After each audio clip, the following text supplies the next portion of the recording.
Hello and welcome to Uplift Conversations.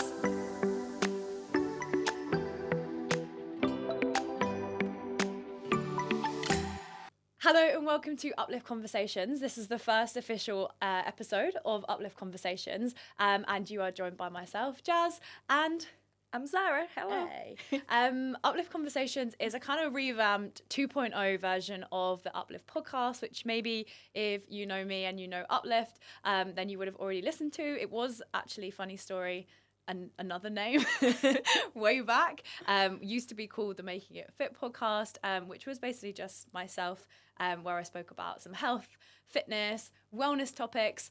And now I'm teaming up with Zaira to basically completely revamp it and level it up, because so far it's been pretty low production quality, which is fine. The quality there, the ideas have been there. Yeah, the content is great. Not so much on the production quality. So this is our production lady. She knows all the things that I don't know. So yeah, anything to add about that, Zara, so far?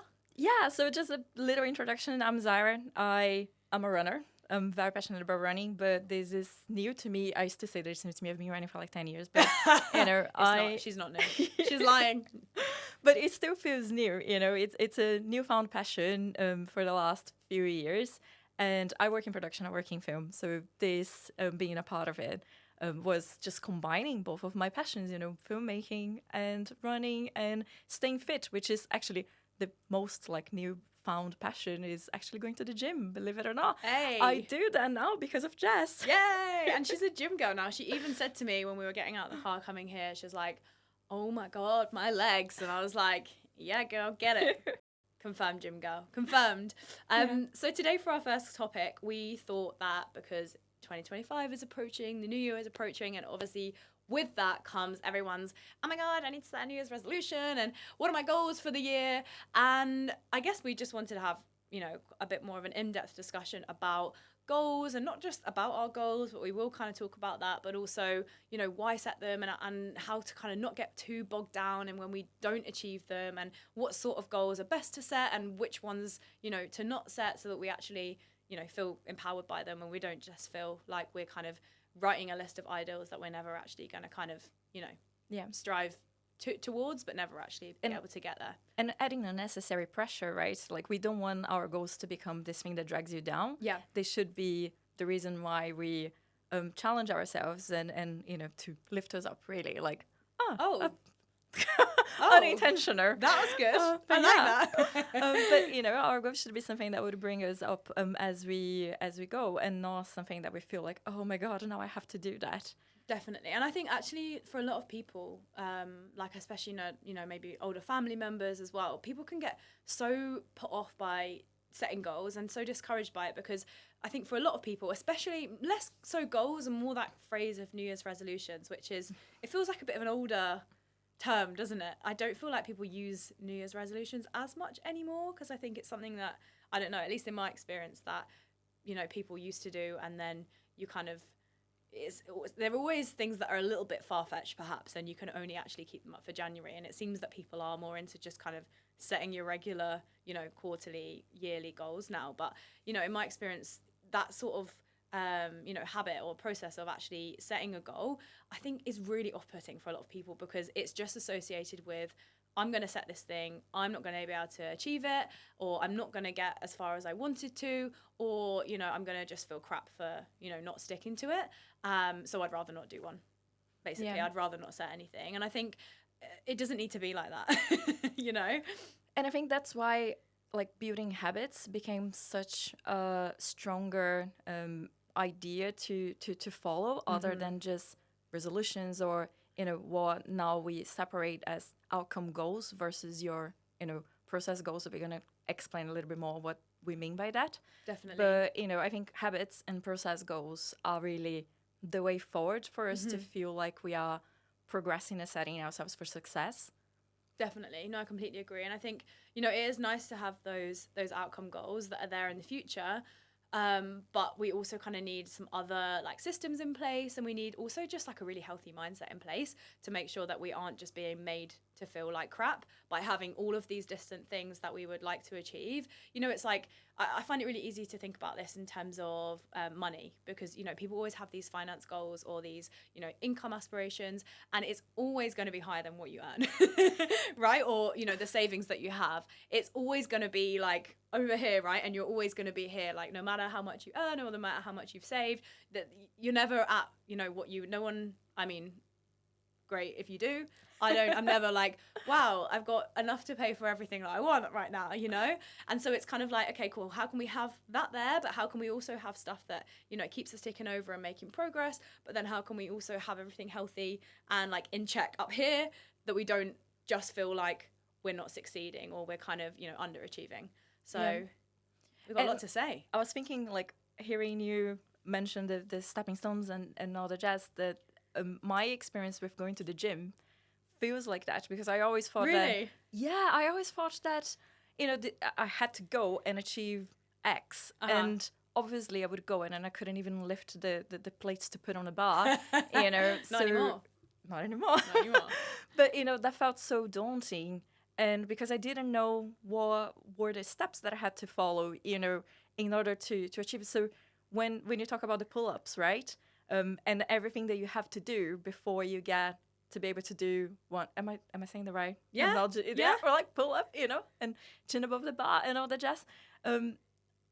Breaking it down into those like micro milestones until you achieve the big goal just kept me engaged through the process. Definitely. And giving me that, like, you know, high five moment of like, yay, I've achieved that. Yeah. I am progressing. I am making one step further, you know, towards that big, you know, outcome goal that I want to do it. But it feels like you see the rewards, you know, as you're doing it. Yeah, so I guess, like, from what you're saying, there's benefits obviously in having the outcome goal, but then there's also benefits in having mini outcome goals along the way that are kind of milestones. But then I guess different to that, and I think the thing that we both feel most strongly about is actually having process goals, right?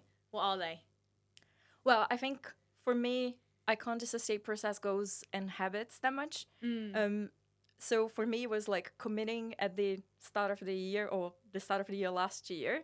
That was it last year already? Oh my God, it's been so long, Jess. 18 months. You know? Yeah, that I was going to go to the gym regularly three times a week, and then finding the right like gym, the right place to go that would keep me accountable for that. You know, so I, like, for many years I've paid to go to a gym and then never showed up. But then, you know, meeting yourself, going to a group of people that, you know, it was the same faces that I was meeting up. They were on the same journey. We felt like we were doing this together. You know, knowing that I was going to see people that I felt comfortable with, and we were challenging ourselves through the process together. That was amazing. So that process kind of made me, okay, it's just something that I do. I just wake up every day at that time. I do that thing. And the progress just came naturally as you know, it was just the byproduct of committing to the process. Yeah, definitely. So, you know, your process goal then, I guess, for the last year or so was what? To strength train 2 or 3 times a week. And then you kind of trust that process that, okay, if I do these things, it will get me to whatever that outcome goal is, which I think is, you know, like more valuable than, you know, doing, obviously the actual process is way more important, and you're not going to get the outcome goal without having some sort of process in place. Like, usually you don't just, you know, it's not just a fluke. It doesn't just be like, oh my God, what? I got my first pull-up and I didn't even practice. Like, that's so random. You know, that has to be in place. But at the same time, you know, you're someone that has made a lot of progress in other areas of your kind of, you know, fitness, especially with your running. So I guess, you know, you kind of have that almost lived experience of, okay, I know that if I commit to this thing and this process, that it will get me where I want to go. So you've kind of got that, like, you know, that proof, I guess, of having done it before and that lived experience. Whereas I think for a lot of people, you know, talking about process goals, especially, you know, myself as someone in fitness, as a PT, as a coach, giving someone advice of, you know, about setting process goals, it can be, I think some people almost don't trust the process just yet. And so for us, you know, that we do. And, you know, I know that the way to hitting any one of my goals, whether that is like in work, in fitness, you know, saving goals, whatever it is just like nailing the process element of it. Because I've done it, you know, in different ways for, you know, with your running or getting my first pull up. I know that it will come. But I think it can be quite daunting if you haven't, you know, done that with, especially for a lot of people, you know, if you haven't, you know, achieved a big goal, for example, in fitness before, if you quite are new to the gym or new to running, it's a bit like, oh, but what if I commit to all this and it doesn't work and it doesn't pay off? But I think that's why it's important to enjoy the process, right? Because it's not about like as runners, we've all been there, that you do all the training and then something happens and then you can't start the marathon on the day for whatever reason, right? And that block hasn't gone away. You know, you still put all of that work. You still grew as part of the process. So that is not wasted time. You know, you come and you will try that again. But you have to love what you're doing, because if you don't find in yourself, you know, people sometimes wonder like, oh, but I don't have the motivation. I think the motivation comes from knowing your why and from enjoying the process. If you don't, you're always going to be fighting against that, that, oh, but I just don't want to do it, right? That's so true. And I think that also really highlights for me, like when, people say, oh, I want to do something, or I want to be able to achieve this. And we're like, okay, cool. So why don't you do this, which is, the process goal of run 2 times a week, or train pull-ups 2 times a week, or do back 2 times a week, whatever it is to get there. Oh, but I don't. And it becomes really obvious really quickly when someone is unmotivated to do this, that actually the outcome goal is because they want to be seen to do something, or I like the idea of running a marathon, or it looks cool to do a pull-up. Actually, I don't want to put in the work to do it.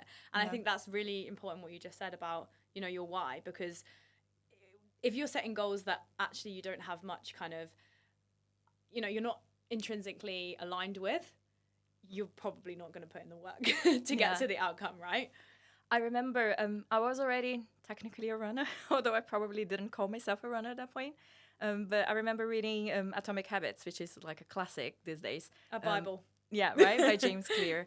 And he said this thing that stuck with me, that, don't have a goal of running a marathon, have a goal of becoming a runner.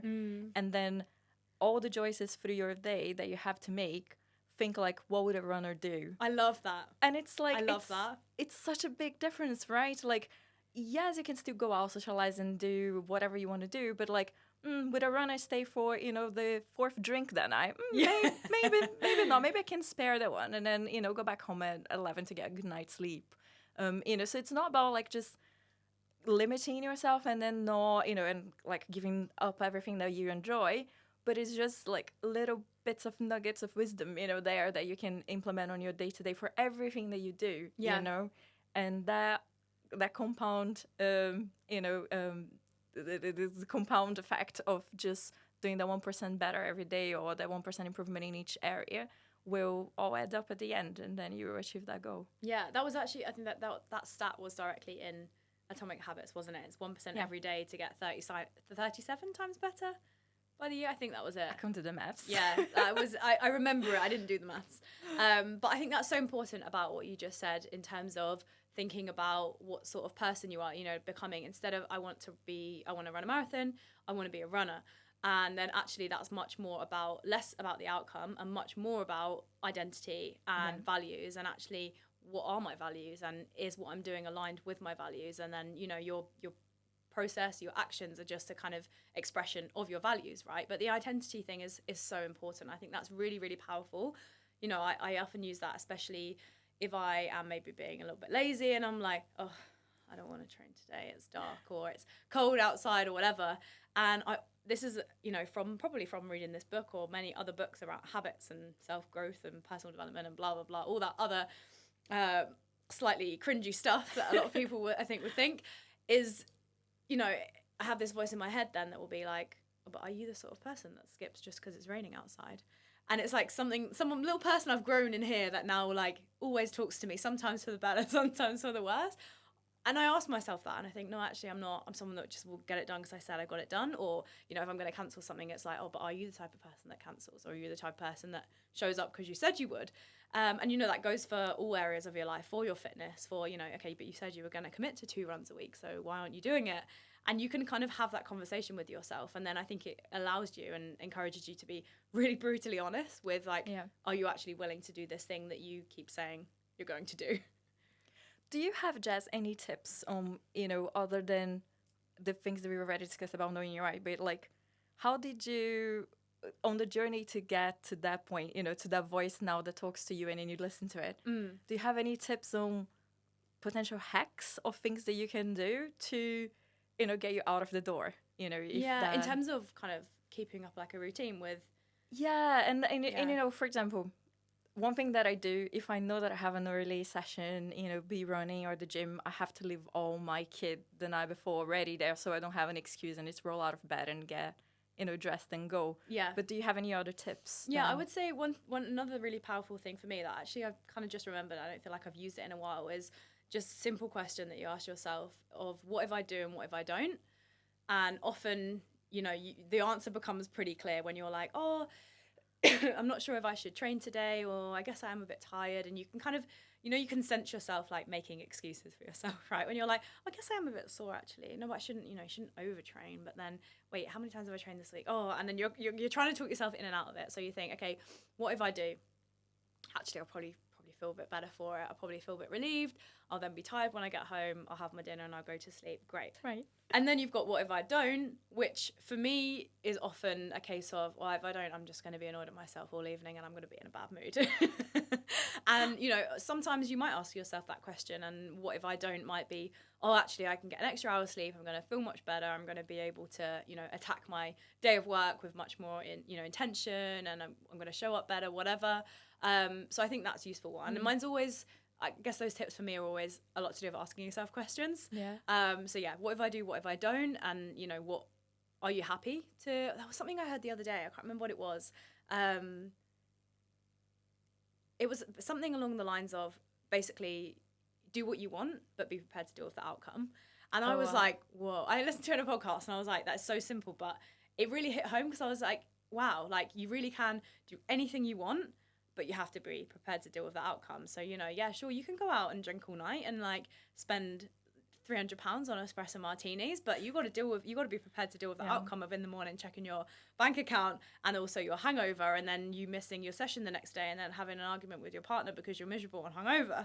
You know, it's like you can do anything you want, but you got to be prepared with the outcome. So if you are missing your run, it's like, okay, cool, well, now are you going to do an extra one next week, or are you actually not going to be prepared for that race? Or, you know, are you going to decide to not do the race in the end because you've missed so many now? So yeah, lots of questions to ask yourself. Yeah, or you do the race and it's gonna hurt. Well, exactly, you know? Yeah. exactly. Again, it's like you can do what you want. You can absolutely sign up for a marathon and you can not train for it and then do the race. Sure, you can do whatever you want, but be prepared for that outcome, which is, yeah, you can probably get hurt on the day. Yeah. Right. So yeah, I think that's a good one. And yeah, the what if I do, what if I don't.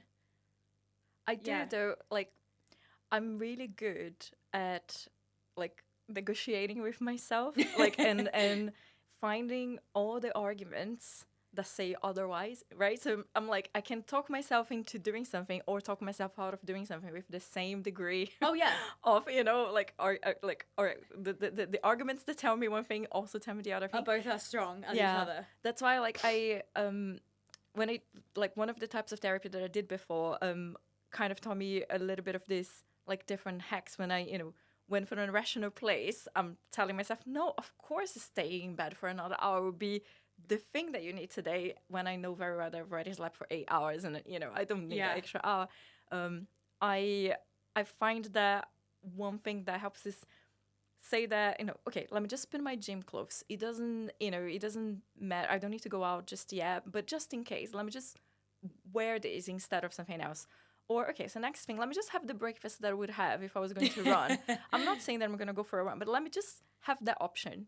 And then the next thing I go, like, let me just walk Archie, my dog, you know, and just make sure that he's been to the toilet in case if I want to go out. And then next thing I know, I have no more excuses. Yeah. So then I'm like, well, I might as well now. I'm, you know, all geared up and ready to go. So then I go and I can even say, like, okay, I'm just going to do like 2 kilometers around the block just to say that I did something and stretched my legs with recovery. Next thing you know, 14 kilometers later, I'm coming back home, you know. So I just try to break it down into micro chunks as well. And then when you see, like, you're already in that, you know, the momentum just carries you forward in a way. Definitely. So that's also, I think, if there is a part of you that is not speaking the loudest, but it's a part of you that is like, oh, but you should, but you don't want, but, you know, that might be just baby steps towards it. Yeah, that's so helpful in terms of actually sticking to those process goals, whatever it is that you've set. And I think there's something about that, isn't there, in James Clear of, you know, it's like make it easy, do the kind of set yourself micro habits or micro challenges, because was it in James Clear that he talks about someone that wanted to start to go to a gym, and he basically said, the first day, go and drive there, and don't get out your car, you just drive there and you come back. And then like you do that for a week, and then you go into the gym for 5 minutes, you do one exercise for 5 minutes, and then you leave. And it's like, well, what's the point? And it's like, no, you're building the habit, and you do that, and you gradually kind of build it up to like a full session. So at first it's like, well, yeah, it's so easy. Obviously, I can drive there and drive back, or just go in and walk out, like easy, And at that same time, you're building the habit, and you kind of also have that momentum, but then you also have that like urge inside yourself to actually, oh no, I want to do more. I'm able to do more, and just making sure that you kind of don't go out too hot. And like running, that happens all the time with running, that people that never ran in their lives before, and then they want to get started, they're like, they just go off and then run too hard and then just burn too quickly. And that's so common with running, isn't it? The whole run walk is so easy, and it's just about building the habit of just go for a 4 minutes walk, and then do 1 minute jog, and then 4 minutes walk again, and then if you feel like, do another 1 minute jog. If not, it's fine, you're ready now. Next day, do it again, and then see where you get to. It just helps you build a habit, and then it becomes a thing that you do. Yeah, because having that habit is way more valuable long term than running 10 minutes on your first run, right? Yeah. I don't know if this is a good time to bring this up, but I have a huge goal for next year. All right, let's hear it. That I will need help, because I'll have to set up really, really different process goals to navigate that space. Oh my God, I'm nervous. I don't know what you're going to say. So I signed up for a 24-hour race. Oh my God. Yep. You're insane. I already thought you were insane knowing that you did 10 marathons, and I'm like, confirmed. So now I have a huge year ahead, because I've got Seville in February. Seville Marathon in February. So I'm like mid-block now, and I barely started because I'm just coming back from an injury. Then I have this 24-hour race, Endure 24, in Talk me June. through 24-hour race. What does that mean? So surely that you're not actually moving for 24 hours. Well, you have 24 hours to run as far as or to move as far as you can, but it's 8-kilometer loops. Oh, wow. I hate a loop. Yeah.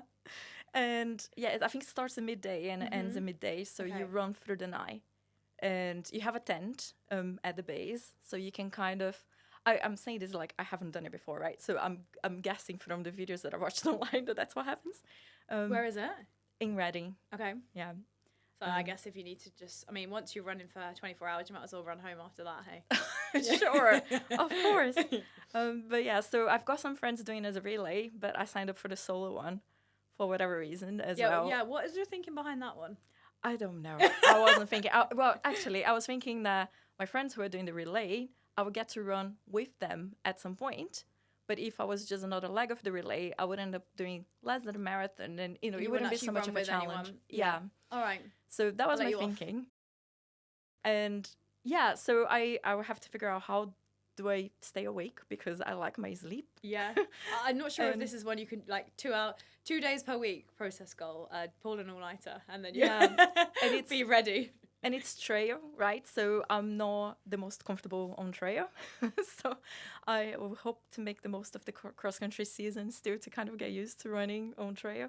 And yeah, it's just like 24 hours, keep moving. Wow. So I'll have to figure that out. And the nutrition of how do you deal with, what do you eat? Yeah. During and actually be able to like digest. Do you plan to sleep?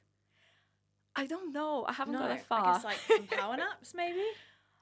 I feel like if I go to sleep, I'm not going to get up and do it again. So I'm thinking of just like having rest moments when I sit down, have a chill, and then just think that it's like, I'm sure that I've stayed awake for 24 hours before on a night out when I was in my 20s, right? Yeah. Sober though? I'm sure that happened. Maybe I'll bring wine. It's like my first marathon. I haven't run a 24-hour race before, but my top tip would be that you're going to need to be drunk to stay awake for that long. That's for sure. Yeah, so then, like, because I signed up for this, I ended up signing up for something as training for this. Oh my God. I know. There's more to come. Oh no! So I'm doing the virtual London Marathon. Oh wow! Yeah, but I'm starting at midnight, and I'm doing the route of the London Marathon. With people? I don't know. I have How like does 2 or 3 friends work? that I've convinced to do it so far. Wow. When's that? Oh God, I can't remember what's Like the date. a similar Sometime time? in April, Around like the 20 London? something of Okay. April. Yeah. So there's still time to sign up if you want to. Oh, no. I've given myself 12 months before my marathon. Yeah, So. but I thought it was going to be a good training just to, Running through the night. run at night. Yeah, because I've never done that before. Wowee. Okay, So well, yeah. this is a good one because your outcome goals are like pretty big. They're Yeah. up here, right? And so your process goals have got to be, your system's got to be pretty good. But then you also need to really enjoy this process because you've got a lot of running to do. Have you had any thoughts about kind of what, I guess having races and stuff booked in, I guess that's kind of different, isn't it, to an outcome goal? Because it's kind of not, well, I guess the outcome is complete it. Or do you have a specific kind of outcome or, like distance that you want to do for the 24-hour one at all? Yes and no. Like, I've never done a no run, so anything above a marathon would be good. Okay. I would be lying if I said that I didn't think about like a number to hit. Go on. I think my A goal would be 100 kilometers. Wow. And then my B goal would be something between a marathon and that. Yeah. Like anything that I can. And then I minimum guess, marathon. Yeah, So I if I think have this minimum right, marathon. you're going to run 4 marathons next year. Yeah. And here's me blabbing on about my one. My one potential. Yeah, so I think Jazz is talking about the fact that she signed up for Valencia on Wednesday. Oh yeah, it's pretty fresh. Then, and also it's a good time because it's a year away. So I'm like, I'm going to do a marathon. I can just talk about it, not really have to deal with the consequences quite yet. I got some time before I need to really dial in on that training. Saying that, one of my process goals this year is going to be to run at least twice a week. When I'm marathon training and half marathon training, it will definitely be more, maybe like 3 or 4. But I want to, because I kind of did that this year where I had a couple of races. I did my first couple half marathons and I was running 3 times a week for those. But then between them, I was just like, I'm just going to base on feel and do what I want. And then I kind of didn't end up running. And then getting back into it was really hard. So I just want to be really consistent with it, I think, all year round, and just make it feel a lot easier. So then when it does get to December, I'll be off. Vroom, you won't see me. Bright trainers, 42K is nothing. No, it will be still for me. But that's the goal. That's one of my process goals for this year. Have you thought about yours? I guess the biggest one is enjoying and staying, like, I don't know if I can't call staying injury free as a process goal, outcome. right? Yeah. I mean, I guess not. I guess being injury free is an outcome, right? Yeah. So the process would be, okay, what can I do to stay injury free? And it might be, yours might be more. So, I mean, I definitely think that goals shouldn't be like, don't do something. It should be do something. But, relevant for yours should be, don't run more than X per week or don't increase your training volume by more than whatever.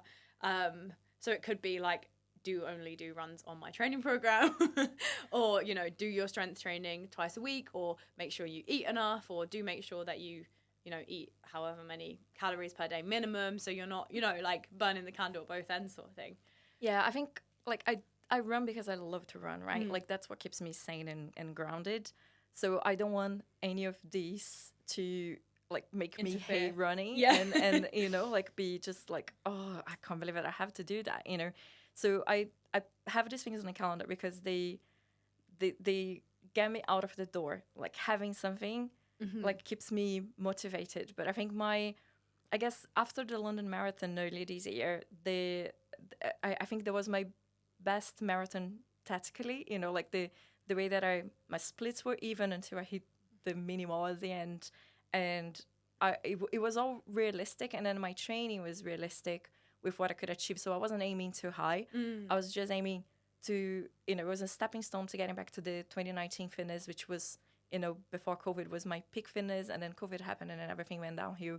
So I'm still chasing back that level of fitness. Okay. So I guess, for me, it's just like having things on the calendar to keep me moving the dial. Yeah, it's good for structure as well, isn't it? And like I wouldn't be setting the process goal of running twice a week for the whole year if I didn't have this marathon at the end, because it's kind of like, wow, there's no consequence, right? If I don't. Whereas if I don't, I know I'm going to feel it's going to be much harder to try and, up your distances there. So I think it's kind of structure, isn't it?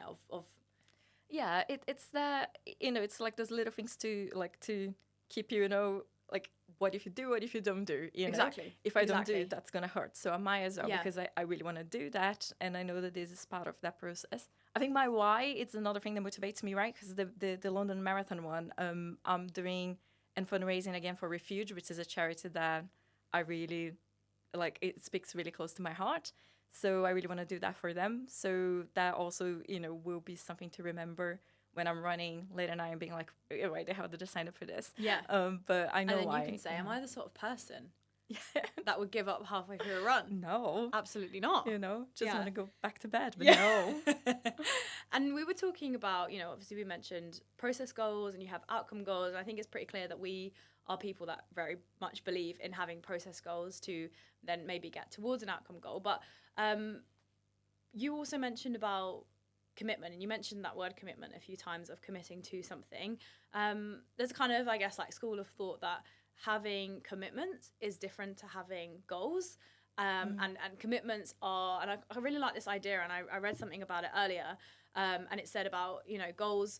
Where was it? Let me find it. From Justin Kompf, who's an exercise scientist, and it says goals are specific, measurable, and time-bound objectives that a person aims to achieve, right? So it's kind of like almost an ideal. It's like, oh, it'd be nice if I, could save however much money, or if I could, get down to this weight or deadlift 100 kilos.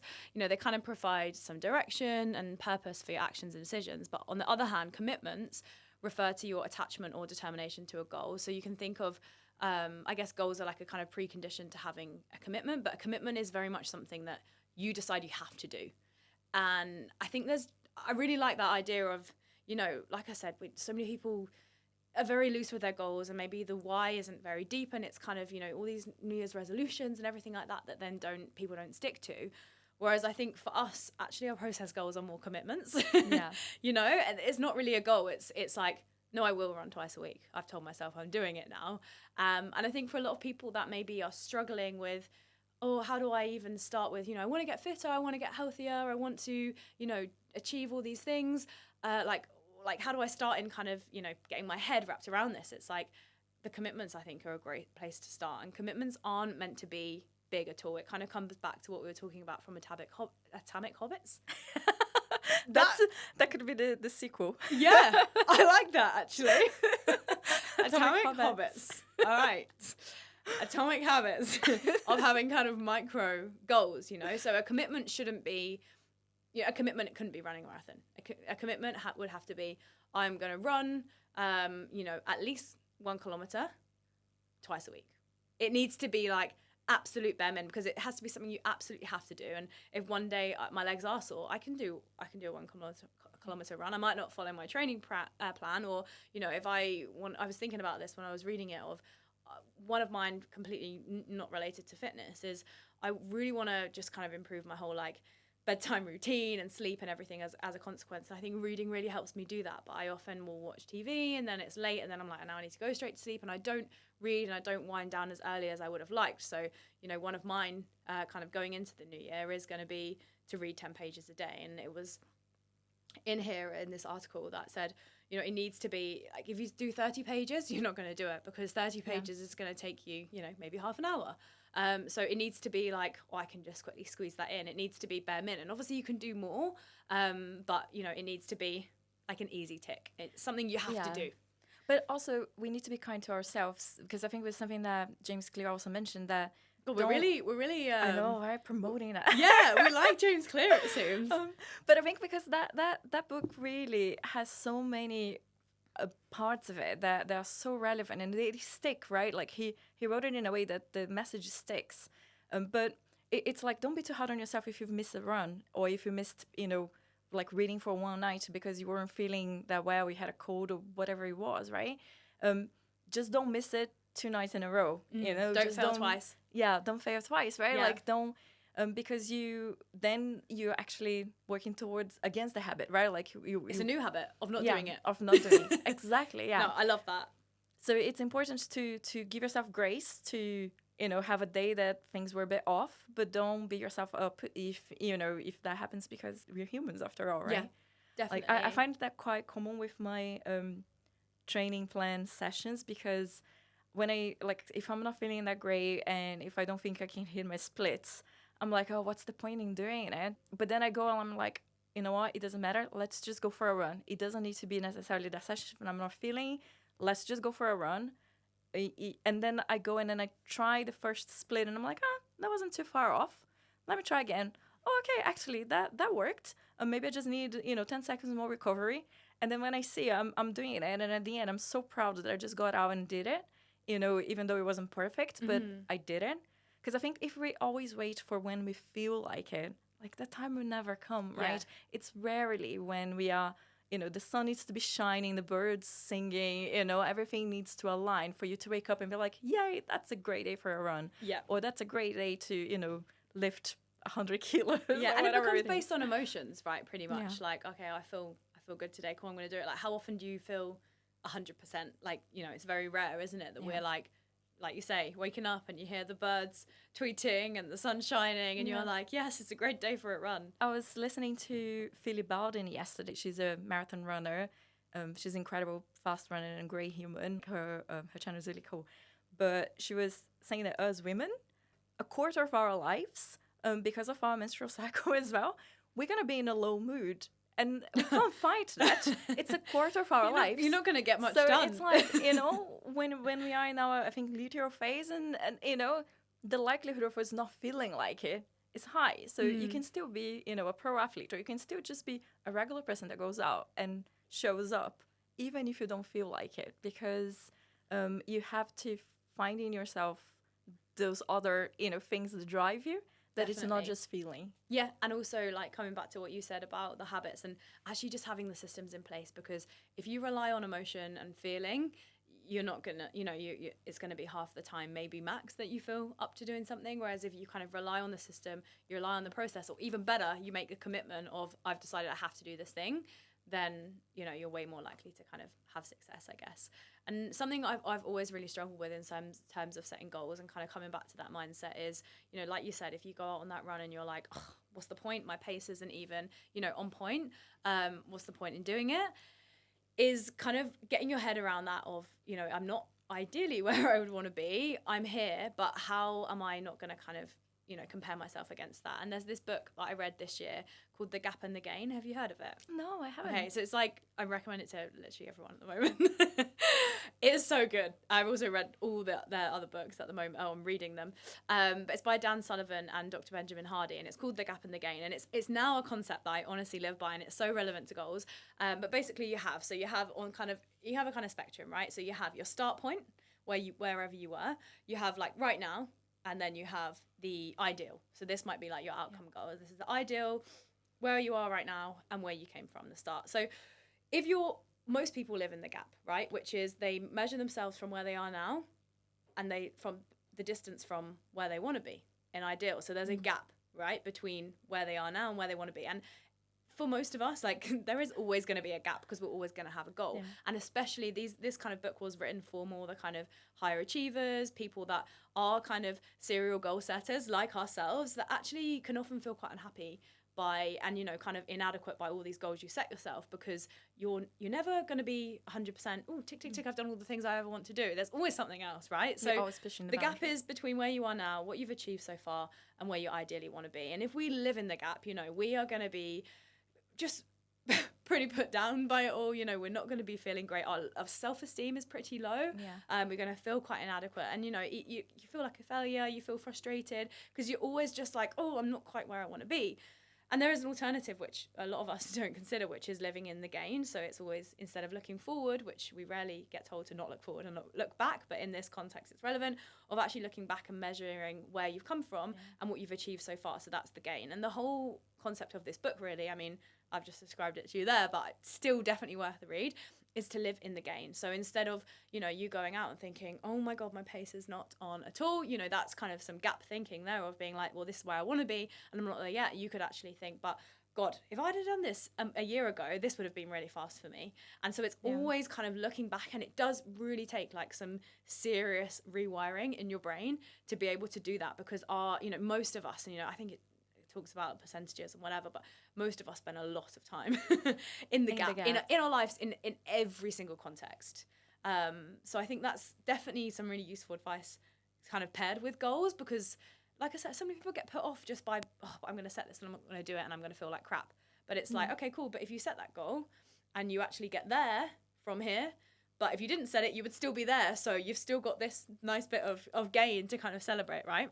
Yeah, no, this is like, it's funny because I had not thought about it.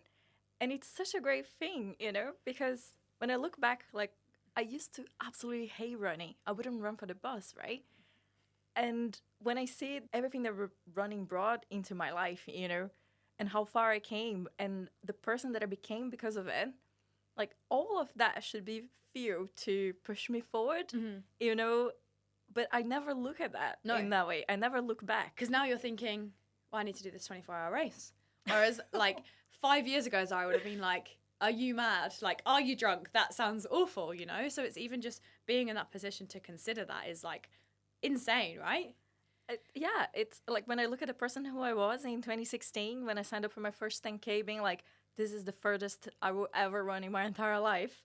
You know, never, like, not a single meter further than that. And, you know, fast forward to 10 marathons later, you know, that's really cool. There is one thing that when you talked about like the gap, and I was it took me back to something that I think was Sarah Hartley from the running channel. She's mentioned that I think her motto for this year or last year when she was running one of her marathons was, when you're not winning, you're learning. I love that. And I think that that's so valid as well, because sometimes we think of like, oh, we didn't do so well, we didn't get there, you know, so we beat ourselves thinking we didn't achieve, but actually that you've learned more because you didn't achieve. And then now when you go again, you know, you will have all the knowledge to push yourself even further than what you thought you could potentially get to. And I think that's kind of like totally can relate to that with my journeys of, you know, my first 10K was horrible, but, you know, that gave me enough knowledge for the next one and for the next one. So even the when things don't work your way, they still work towards your ultimate goal. You know, they can still help you to get there. I completely agree. Do you think there's anything else? I mean, we've spoken a lot about our process goals, outcome goals, making commitments, and then kind of, I guess now this new concept of like gap in the gain to how you can actually do this, but not always just feel bogged down by how, you know, you're not quite there yet. Like, any other kind of tips for people, you know, if they are setting goals for, you know, 2025, whichever type they might be, to kind of make sure that we do actually stick to them. Like we spoke about those kind of questions you can ask yourself.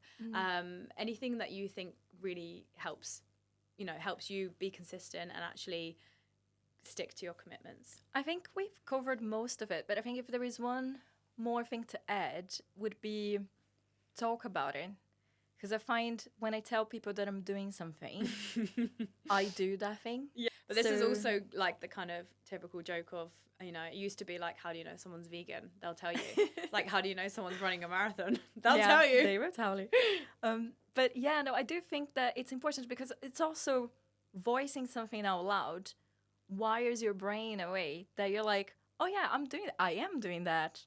You know, so it becomes real. So I started talking about, I kept it quite secret for you to bring to the podcast, but I've been talking about Endure for a while now, to a few people, including like my friends who signed up, but because I have to, because otherwise, like, it's not just because I signed up that I would necessarily do, right? Yeah, exactly. So I have to keep saying that it's happening, and then it's part of visualizing, right? Getting into the mindset that, no, I am doing, I can do that. Yeah. But I think we're coming up to the end of this one, right? Yeah, definitely. I think the last thing I would probably add to that is similar to kind of telling people is even better if you can rope them in, right? You've got your, you know, a few friends doing that race with you, but, you know, maybe they're not actually doing the race, or they're not kind of trying to achieve the same outcome, but can they commit to, you know, you're committing to running twice a week, or you're committing to strength training twice a week, or you're committing to read 10 pages a day. Like, you know, for me, it would be really helpful if I roped my partner into that, so he's not like, oh no, I'm going to finish this episode. And I'm like, oh, but I don't want to miss out. It's like, okay, no, we're going to do this commitment together, you know, whether it be a friend, partner, or even just having like a, you know, like a WhatsApp accountability group with a friend, you know, on one of these things, I think would be really helpful. Yeah, 100%.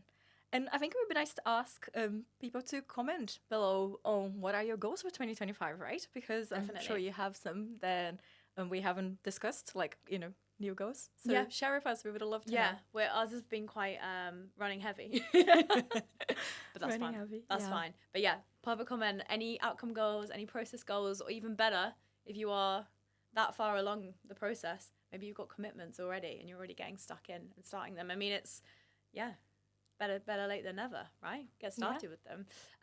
Amazing. Cool. Any final thoughts? Well, this is the first one, but it won't be the last one because we are making a commitment. Yeah. Sticking Why to don't it. we talk about that? I This is know, our right? commitment. You heard it here first, okay? I'm telling people, I'm roping people in. This is the internet. Maybe no one's watching, but if they are, you now know we're committing to one a week, right? Yeah, one a week. We're committing to a weekly episode. Yeah. So So- to stay in sync with us, like tuned in, don't forget to subscribe and leave your thoughts below because we would love to hear about you. Yay. Amazing. Thank you so much for joining us, guys. See you later. Take care. That was way longer than I thought.